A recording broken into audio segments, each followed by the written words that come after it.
The Atlanta Story is a podcast highlighting Atlanta's most interesting creators, entrepreneurs, and builders. I'm JC Cadet with Atlanta Ventures and co-producer alongside Jon Birdsong.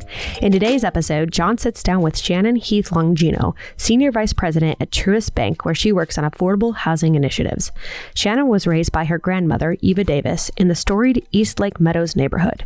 Through community organization, Shannon was on the front lines of transitioning a neighborhood towards greater economic mobility, enhanced resources and infrastructure, and access to education. In today's interview, Shannon shares stories from East Lake's transformation, lessons and values she learned from her grandmother, her perspective on affordable housing, education, and much more. We hope you enjoy the show and subscribe to The Atlanta Story.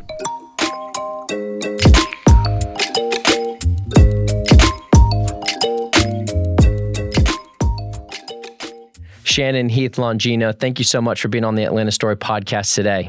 Thank you for having me. I'm glad to be here. Excited to discuss so much and so many facets of the city, including things such as housing, education, gentrification, and much more around your life's work and dedication and mission and purpose. Let's start off with just describe your experience growing up in Atlanta. I was born and raised in East Lake, and my grandmother, we were the second family to move in East Lake in 1971. My grandmother raised me from the age of 2 weeks old until I became an adult. And, you know, growing up in East Lake and Atlanta overall, I just watched her be an advocate for so many different causes, not just East Lake, but she was very instrumental in welfare rights, civil rights. She did a lot of picket lines. And this is your grandmother's Eva Davis? Yes, my grandmother's Eva Davis. And she was just involved in a whole lot of moving pieces, everything that centered around rights and better treatment and fair opportunities for low-income families in our city overall, but predominantly it started with East Lake. So 1971... she moves to East Lake Meadows. Yes. And at that point, it's probably one of the roughest parts of Atlanta. Would you, from what I've read online, and it sounds like she was someone that stewarded community and community organizing and organization. What are some of the grassroots community organizing efforts that you saw work in East Lake Meadows?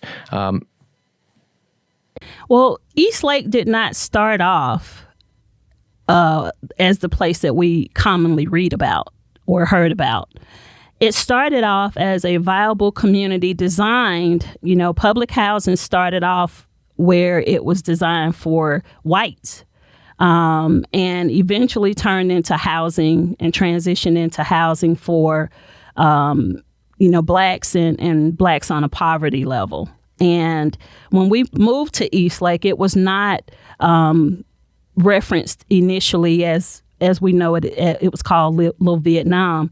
It didn't start off that way. It started off a viable, beautiful neighborhood and homes for those who had been dealt circumstances beyond their control, but were looking for a home and a viable place to raise their families. And eventually it got to a point to where, it became crime infested, drug infested, and just, behaviors that we saw that were undesirable for any family that, they should have to live in. And it started there, her grassroots started with neighborhood relationships. And she was a country girl, moved to the city with her family, raising her 8 kids. And my mother was one of her kids. And she took me in.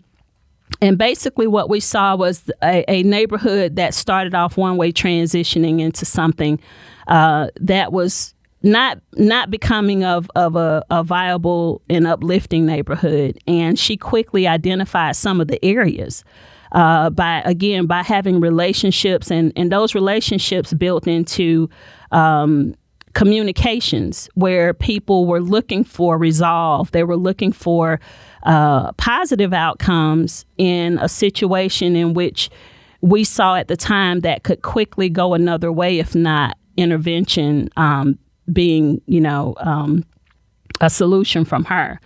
She had an organization of skills of organization where she organized, voting rights drives. She organized clothing banks. She organized building captains where, there was no Facebook and there was no social media. Yeah. But her platform was going door to door. Her platform was having conversations. Her platform was the telephone.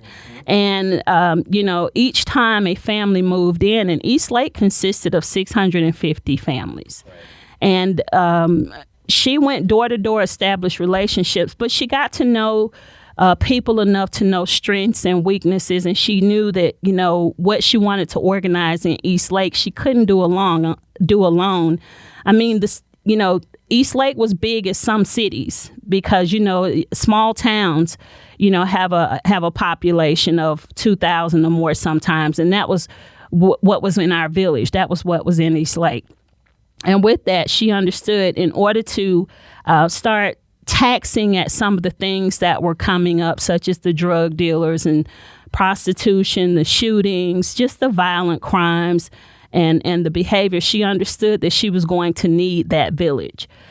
She established building captains in each building. So each person, there was a person she had a direct contact with. She kind of assigned them to be a building captain because she was an elected official for more than 30 years by the community. The community elected her resident president, and she led that community, but she also started building her a support system, which led those building captains, one person each in each building, and she would use the telephone or door to door to get the message out of things that she was trying to establish, organize, and where she needed the community support. Was there a memory or a moment that you have of either her on the phone or knocking on doors of maybe as a little kid, of how she was organizing specifically? I mean, was it into the night? Was it, first thing in the morning? Any specific story? The different days brought different things, and there was no routine. She did whatever she needed to do. There were times where it would call for a walk around the entire neighborhood, where she went door to door, and she took us along with her, passing out flyers, getting the word out, greeting people, talking about the cause, one-on-one, answering questions. There was also, at times when it had to be an emergency meeting, depending on the issue that it surfaced, she used a different measure, which means get in a car and get on a bullhorn and go through the community to announce this emergency meeting, because we had no time to, go door to door and talk. Again, different things called for different actions, but whatever that, presented, she was up for the challenge. She worked through those. So would love to tie your experience with East Lake to the story that many Atlantans know, which is, East Lake Meadows making the neighborhood having a revitalization in kind of the late 90s, early 2000s. Will you walk us through that experience firsthand? So I'd left for the military and come back. I'd gone off to college and come back. And, she had already always spoken about, us getting the bare necessities of living conditions, running water, plumbing, safety, resources for families, daycare, food banks, just having resources within that, because East Lake was kind of isolated. It was out on an island. It was like they threw us away over in this area and said, hey, let them there and leave them there and let them fend for themselves. And back in the old days, it was the country, right? So, we weren't near a lot of resources. We weren't near hospitals, stores, those things that people take for granted every day. We didn't have access to those things. And, she was trying to figure out how to get those things done. And sometimes when she spoke to residents, sometimes when she spoke to politicians, the politicians would come to her on a regular basis if they were looking to run for office, if they were looking to, have a community project. They knew, she was a community organizer. They knew who to come to. And they knew the influence that she had over the community because she was, again, our residents trusted her. But with that being said, she, found all of these things that needed to be addressed that were causing and contributing to the disparities of the families there. The education, just again, unavailable resources. But what she did, what I witnessed is her organizing these things, and specifically the housing. Because, again, there was just a lot going on, not just with crime and some of the outer, but the apartments were subpar. The living conditions were subpar. And she recognized that. And not only was she saying, something has to be done, but we don't deserve to live not only in these conditions, but we deserve to be living in housing that everybody else everyone else has options to live in. And I think people, when she first started talking, people dismissed her. And people, kind of just looked at her like, yeah, we hear you. And it caused her to get more and more aggressive because she wasn't, we weren't being heard. And people thought it was okay to leave a human being, specifically, families, in these conditions where they're able to go home and sleep well at night and not give two, cares as to how people are living who've been in these unfortunate circumstances. And, we had great families. We had great families who were striving to reach their best potential, but sometimes didn't know how to get to the resources, sometimes didn't know where to start. And she was one who kept saying, not only do we deserve this, I'm going to fight for us to get that. And no matter what family, was there, she just wanted to make sure the options were made readily available to families to choose whatever was best for their families. So I want to transition to a little bit more of your story. You mentioned the military. You mentioned, today you're the vice president of asset management at Truist Community Capital. And walk us through your journey of growing up in East Lake, seeing your grandmother's leadership, stewardship, and then getting a quality education, going to the military, and what were some of those obstacles you had to overcome to get out? So watching her, again, organize and be instrumental in advocating for an entire community, those lead into skills that you can't read about them. It's an experience. And with that being said, she was very intentional about leading and making sure that results came along with that. She kind of threw me into the realm at the age of 8 because we had a resident meeting one time and one of the officers the secretary was not able to attend, and she needed someone to take notes and take minutes and record the meeting and quickly trained me, do this, write that, press this, pause here, and that was early on where she said, I need you. So starting at 8, I've been involved heavily because, number one, she didn't trust everybody. But she said, I'm going to train this one. I know she'll do what I say. And I did that. And just having a front row seat from that time up until adulthood, you begin to see firsthand her points and what she's talking about. Not only what she's talking about, but what we're actually living. And when that is magnified each and every day, because it is a constant condition in which you're living, you realize there's things that have to be done. It's easy for us to walk away and say, well, as long as I'm getting what I want and my needs are met, then what's the big deal? But we have a responsibility, and she saw the responsibility to where just because we can do better with one person, do we take that attitude with the whole, population of people who sometimes have, not had a voice at the table and who've been overlooked and underserved. And watching that and having a front row seat, that was my daily teaching every day. Whether I wanted it or not, it was there. It was not something you could ignore, not something you could walk away from.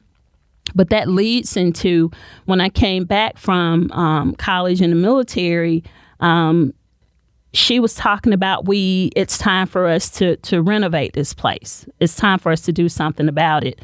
And there were, again, a lot of doors slammed in our faces when she started talking about her vision. But she talked with former President Jimmy Carter. She talked with former Congressman John Lewis.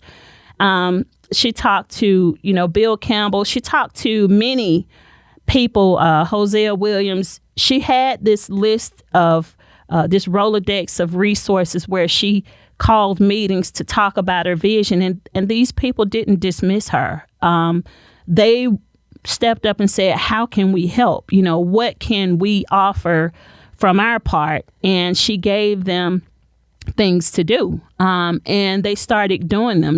We continued to meet as a community while they were on the outside working, getting her meetings set up with HUD. Jimmy Carter and my grandmother went to HUD, and, there was always a recipe for pound cake. The residents were looking for a pound cake, basically the necessities. We were looking for the basics to have better living conditions and a better quality of life, better education opportunities. But she and Jimmy Carter went and met with HUD Secretary Cisneros, and they met in Washington, D.C., and were able to get $33.3 million. And we were looking for, again, the basics, the necessities, to just renovate an existing, dilapidated, deplorable housing situation. We were trying to fight for those things. And this was early 90s? This was early 90s. And while they were working those things out, we started meeting in 1992, 93 about the planning. And we had she established a planning committee in which I was the youngest member of that. And we would meet with the housing authority. We would meet with the surrounding community partners every Monday.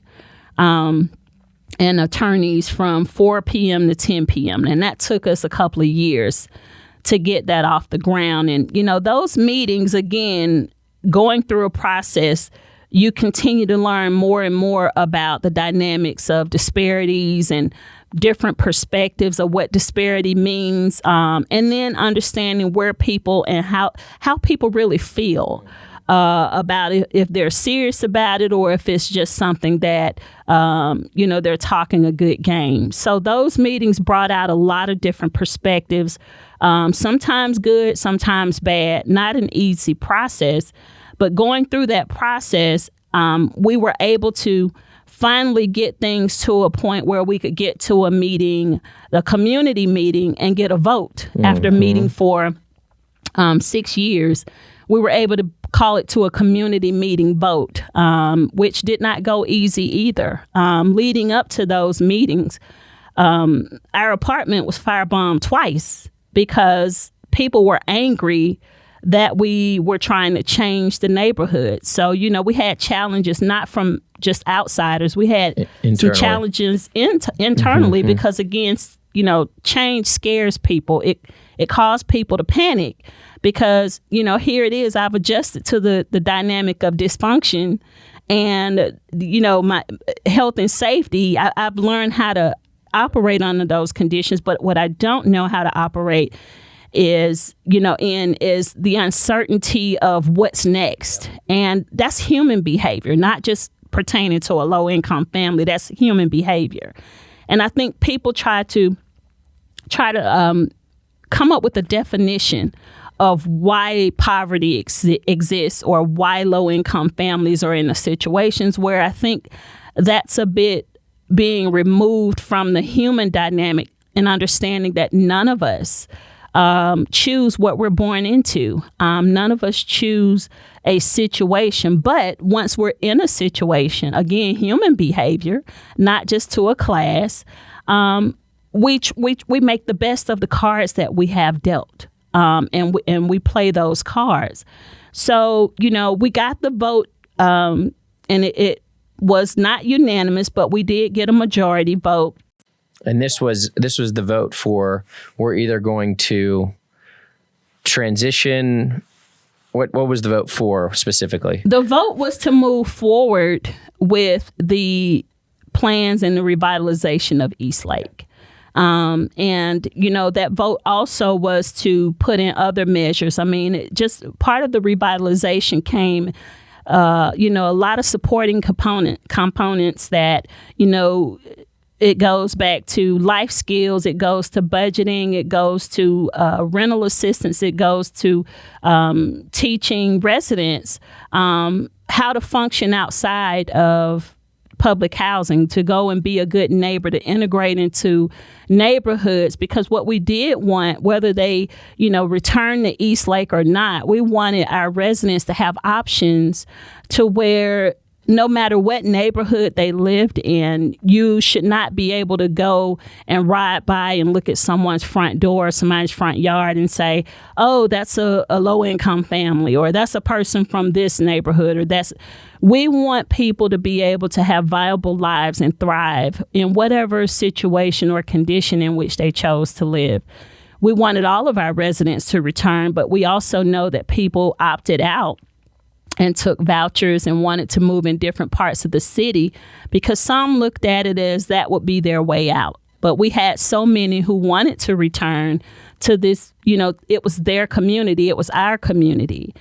So we offer options, but we wanted to make sure those options were legal, in writing, to where at some point, years and years down the road, that residents would remain protected and have the options to move about by their choice. This podcast is brought to you by Atlanta Ventures. Check out our website to access many resources, including free tools and guides to start a business, a calendar of our upcoming events hosted at Atlanta Tech Village, and a lot more content around building companies.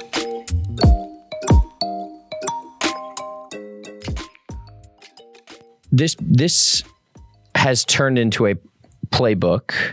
The Purpose Built, we had Mayor Franklin on, and she shared some key takeaways on the Purpose Built communities, what that looks like, and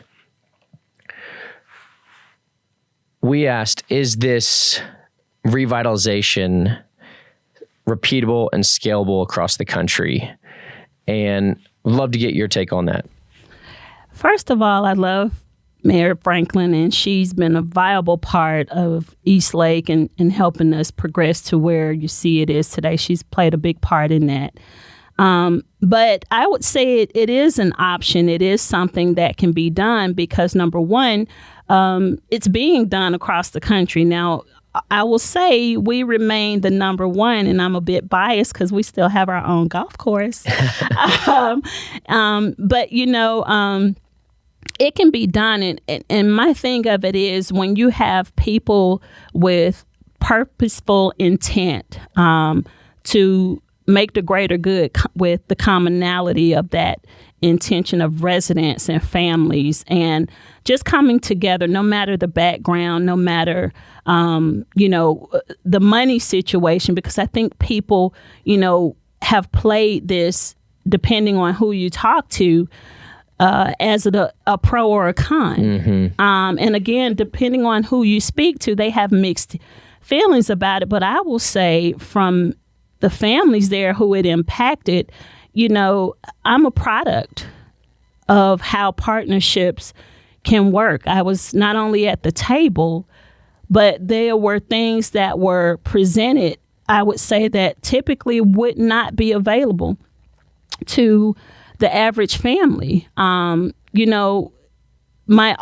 thought about that is, I don't know, how people expect progress and where you pick and choose what comes with it. Right. And I think that's where we're kind of misinformed, because, I do get questions about gentrification.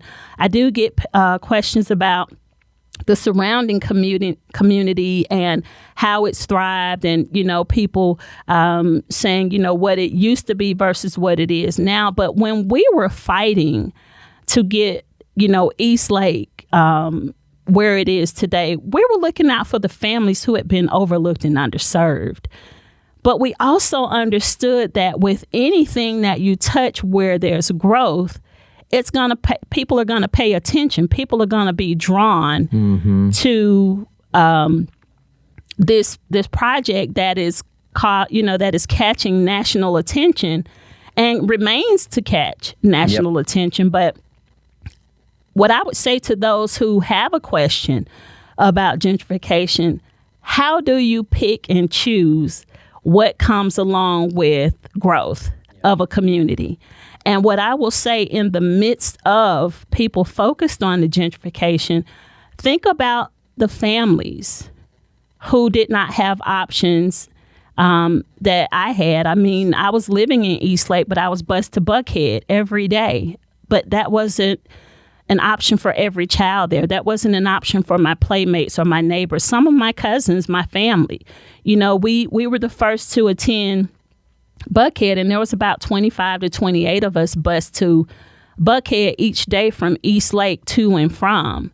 And that was a result of my grandmother, being a part of the lawsuit against the Atlanta public school systems for better education for residents, no matter the zip code, because once again, the schools that we're in typically are in low-income neighborhoods they're performing less than. They are provided substandard materials, or were provided substandard materials. And I really understood that what I was getting, the kids who are, my playmates, my cousins, my family, were not getting those same options. And it sticks out like a sore thumb. I mean, when you're in this every day, living it, you understand, going from East Lake to Buckhead every day, that the disparities were blinding. Yeah. I mean, it was, whether you couldn't put on shades and run from it, it would hit you every day. And to go to that and come back, you quickly just were reminded every day that this is not fair, and there's some real, the playing field was nowhere near leveled. So fast forward to today, I see you're involved heavily with the Drew Charter School, and charter schools have their pros and cons as well. But I struck up a conversation with someone at the grocery store, and she had just gotten her son into Drew Charter School, because the email came and she signed up, and she was elated, and that opportunity and that kind of excitement, I could feel that this was a generational changing moment, and the Drew Charter School, from what I know, has a 99% graduation rate, and it's part of the system that is creating positive outcomes. Is that fair to say? I think it's more than fair to say. And I will say Drew Charter School was created out of my grandmother's vision. You know, I shouldn't have had, or kids shouldn't have had to take a bus across town 60 miles one way, an hour and a half to and from to get an education. Kids should have all resources, including an education, within walking distance. Why did it take Eva Davis to have to raise hell sometimes, get in front of the media, you know, have picket lines, and have these meetings where that should be a given that we want all of our kids and our families to have that opportunity. But because it wasn't happening, it was necessary for her to birth that vision to have this school to where these kids are ready for life, ready for college, ready for whatever, you know, it can be military, you know, because we do know all of our kids have different journeys that they can explore. But the thing about that is, don't put a child or a family in a box and make that choice for them. You know, give them an option. And that's what my grandmother saw fit. You know, when Tom Cousins, which a lot of people don't know, but Tom was brought in and approached my grandmother about, you know, he was running the golf course across the street, and it had always been a staple there. But we weren't always, you know, allowed. We weren't always permitted to share in the golf course. But, you know, when Tom took over and we learned that he'd, you know, become owner or part of the new ownership of it, he was very intentional to come into East Lake, not call a meeting and come see me, or not call on the phone to, you know, he wanted to meet this lady. He wanted to be very intentional to say, you know, how do we bridge what has been known to be a disconnect? Because formerly that golf course was not a part of the community. They did not want any parts of it. They did everything they could to keep. And it's just, it's actually literally maybe 50, it's not even 50 feet from East Lake. Yeah. But he was very intentional about coming to her and asking her what did she want to see happen. And although we had the $33.3 million, we had a pound cake, and we were happy with that pound cake at the time because, again, we were going to get our needs met. We were going to get the bare necessities that we deserved as families. But he came with bells and whistles and, you know, icing on the cake to say, I know you have this, but how about we do this? And I was in the room when those conversations, it was Tom, my grandmother, and myself. But there was a 3-hour conversation of vision. He listened more than anything. The school was a part of that. She had been working for Atlanta Public Schools early on. She was a hall monitor, a teacher's aide, and she worked at E. Rivers Elementary. And I was going to Garden Hills, Sutton Middle, and ended up at Northside High School. But again, we all were witnesses to the unfairness each and every day. And Tom heard all of that. So when we got to discussing Drew, there was intentional planning about what it would be. Number one, she fought to make sure the name didn't change because that's a piece of East Lake history. It was Charles R. Drew Elementary School before it became Drew Charter School. So that could not change, and she was very adamant about that. But she was very intentional about describing the things that she'd like to see. And she and Tom partnered. I remember us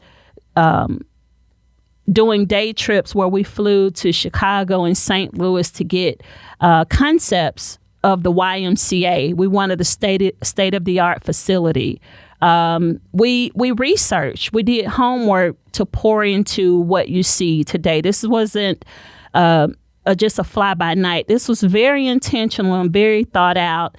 And that built a relationship between she and Tom, along with the Housing Authority, to partner to bring all of that vision together. We also have the Charlie Yates golf course, which is a public golf course, because Tom did say, hey, we want you, I have the golf course, East Lake and the residents are more than welcome. And she said, I appreciate it, but no, we want our own. And that came with intent of making it public for, all families across the city of Atlanta, black, brown, or whoever who has the desire to learn the game of golf, but may not be able to afford it. Coincidentally enough, this week is the Tour Championship, which I think we're going to launch this on Thursday, which is just crazy ways the universe works. But the Tour Championship, which is, from my understanding, the final of the playoffs, and this has been in the in Atlanta for 20 plus years. Can you share a little bit more about just the impact that tournament has? I mean, does it have a real impact? I feel like it does. I've been to it several times, and have family that's been part of but I would love to get your perspective on it and the actual community. A lot of people don't know the impact in which it brings. It is a huge impact because not only just PGA, but all of the sponsors such as Georgia Power, Accenture, and the Coca-Cola Company, they have been long-standing partners of East Lake. They have never wavered on their commitment to the communities, in which they operate their tournaments. And East Lake has become a part of a family where they are very intentional that proceeds from the PGA. They donate back to the community. They've given millions to low-income neighborhoods. And for the past couple of years, I've been very involved with them to promote and help them partner with agencies that, support services that are needed in our communities. East Lake is one that's a piece of their heart where they are intentional about, making sure that they do their part. And so if someone had told me, 20 years ago when it started, that they would have an impact because of the name, I think people think because it's a predominantly white male sport, it's a predominantly well-known organization, that it doesn't have time or, all of this money, it does not go to a community. And I would have to prove them wrong because, I've been very involved and I do know the difference and the impact that they make. And when they come each year, they're very intentional about making sure the community, the kids, the families, that there are some, that they are also reaping, the benefits of the PGA Tour. And does that go to Drew? Does it go to the Y? What are some of those? All of those are spreaded. There's not one entity. It is spreaded so that all of the partnerships, all of the surrounding partners get, a piece of the donations, because the needs there's so many supporting agencies and services that lead up to Drew. You have, the Sheltering Arms, you have the Charlie Yates, you have the elementary academy, you have the high school, you have the YMCA, you have the East Lake Foundation. There's so many moving parts where all of those partners are pooling year round to make sure that those families get the support and our families continue to thrive. And so that's very intentional. So it's not assigned to one partner. Everybody's included. Everybody is around the table, continuing to brainstorm of how can we continue to get this community what they need, how can we continue to make sure it thrives for years to come, and give the families in which it was intended for. there would be no East Lake without the families. The affordable housing piece was created for families that were in need. So we have to always keep in mind those that we serve and why we're here in the first place. So I think we're all reminded of that mission, that our families and our children come first. And I think PGA and Georgia Power, Accenture, and Coca-Cola, who are, again, sponsors, they continue to partner and make sure that they're aligned with that. It's very clear you're passionate about stewarding your grandmother's purpose and mission. And how do you take that into Truist every day? I am a part of their affordable housing team. And as we talked about, affordable housing is just in my blood. And Truist is very intentional with partnering, and not just East Lake, because they are a partner of East Lake as well, with making sure that they invest in communities that are viable, that they're a part of the solution. And they're a present partner. So that's one of the reasons I chose to work with them, because the mission was there. Not only just the mission, but the work and the carry out, the action is there. You know, it's one thing for people to talk a good game, but actions, that's what you grade people on. That's what you hold people to, their actions. And I will say Truist has been very intentional about being in communities.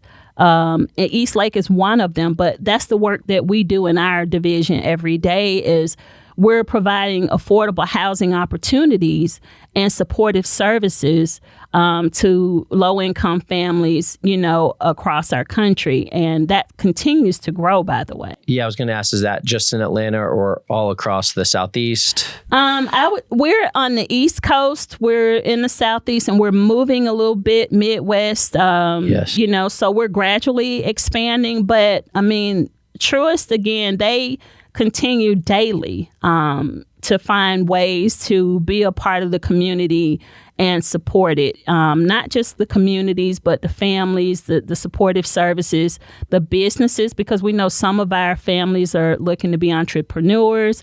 Some of them want to go back to school. Some of them just want to, you know, be employed. Some of them want college, but whatever their paths are, we are a part of that. And our campaign has been Building Better Lives. And I can honestly say that, you know, I'm a witness as to them putting their money where their mouth is. And that's one of the reasons that I enjoy working for them, because it just aligns with the work that I'm passionate about, and then what's in my blood, and just doing the right thing by families.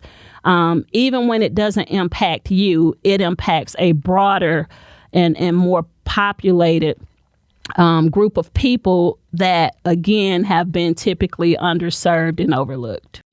The affordable housing is such a hot topic, particularly right now in Atlanta. What would be your counsel to the leadership today on affordable housing, whether that's at, you know, Forest Cove or from knowing what you know? So let me just say that it's not just a hot topic in Atlanta. It's a hot topic across our nation. And with me working in the affordable housing industry, I certainly belong to several agencies or who have affordable housing as a piece of their mission. And I recently served as the Federal Housing Advisory Board chair for the Institute of Real Estate Management, where we regularly meet with legislative leaders about, number one, policies that are coming down the pipe that affect and impact our families. And it starts on a federal level, because even though city to city, depending on which city, you know, from a local level, they, you know, leadership can only do so much if there is not support coming from a federal level. We all have to continue the conversation as partners, and that partners, I mean banks It's the federal decision makers, lawmakers. It's local lawmakers. It's residents, because we all forget that we sit around the table and make decisions for people, but don't involve the people in which it impacts. And I think one of the things that we have to do to keep the needle moving forward is include people that it is impacting. Mm-hmm. Because people do studies, they read data, they go get degrees.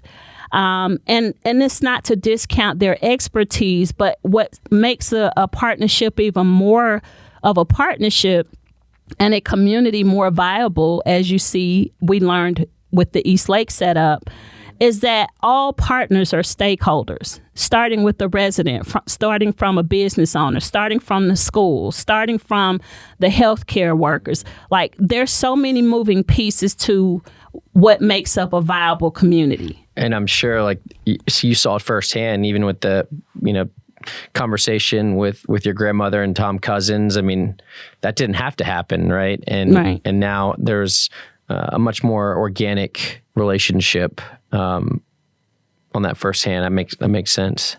I would just say I encourage all leaders, number one, to understand that could be any of our family members. It can be our mothers, fathers, aunts, uncles, friends, cousins.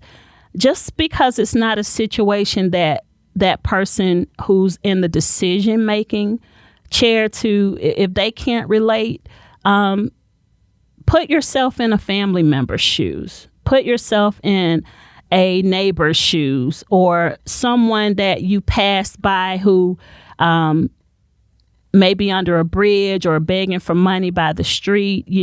There's so many things that contributed to or led up to that person being in that situation. And you may not know that person's story, but what we can do as a person or as a human being, first and foremost, is be reminded that we wake up human every single day. And it has nothing to do with our class. It has nothing to do with money. We wake up human beings every day. And if we were to take that approach when we're making decisions about what if that was my mom, what if that was my dad, what if that was my sibling, a family member or a close friend, at some point in time, life can hit us out of nowhere.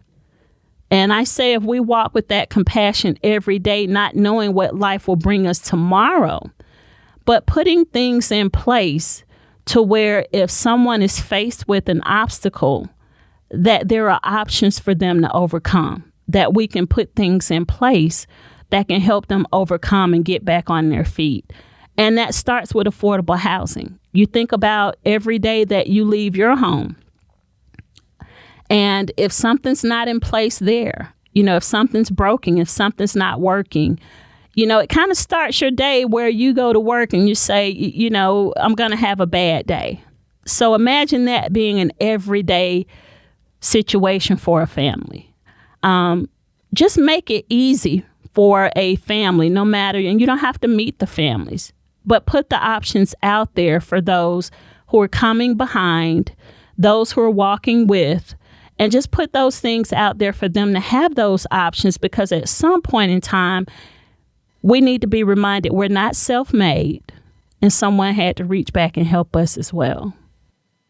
Very, very well said. We always like to end the conversation with two questions. Why Atlanta, and what has Atlanta done for you? Why Atlanta?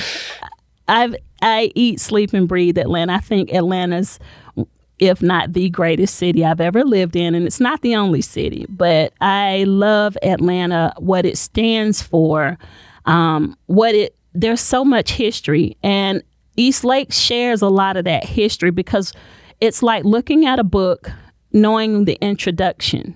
We've all read about the introduction to Atlanta's history. We've read about East Lake's introduction. We've read about different chapters over the years of how it's progressed, and depending on who you speak to, that could be good or bad. But the thing about that is it's a story where chapters continue to be written. The book is not over. The story's not over. The work is not done. And as we continue to all look at the city overall, look at East Lake, look at our affordable housing communities, and look at ways as to how we can impact, each neighborhood is a family member of the city of Atlanta. Take care of your family. Pull your family together. That all builds the city. All of it transpires into something that can be greater than what we've ever seen. And we just need to have the compassion, the determination, and the intent to do it. Shannon Heath Longino, thank you so much for being part of the Atlanta Story podcast. Thank you for having me. We really appreciate it. Thank you. Thank you for having me.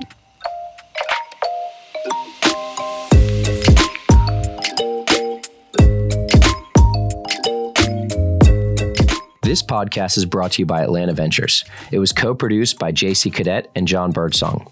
If you are looking to start the next $300 million business in Atlanta, check out the studio at atlantaventures.com and the companies we work with who've done it before. Thank you for listening to this episode. If you enjoyed it, please share it at your next coffee meeting or dinner greeting, rate it, and write a benevolent, eloquent review.